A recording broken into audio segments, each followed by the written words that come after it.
Hej, jeg skal vise jer, hvordan man opretter et indlæg til jeres praktikblog inde på WordPress.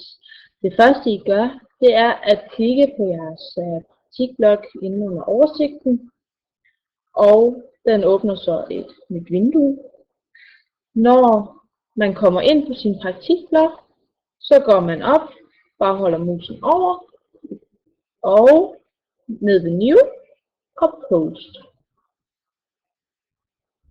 Så kommer man ind, hvor man kan skrive et nyt indlæg, og så giver man den titel, det kan være hjælp, og så ned i det store felt, så skriver man så, hvad man gerne vil skrive, og jeg skriver bare hjælp igen. Når man er færdig med sit indlæg og har brugt alle de smarte funktioner, der er her, så kan man gå ned og vælge, hvilken kategori den skal lægges under, og hvilket tekst den skal have.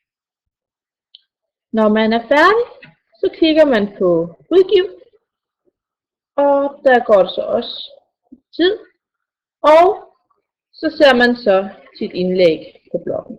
Og der kan man bare klikke på krydset, og så er man færdig.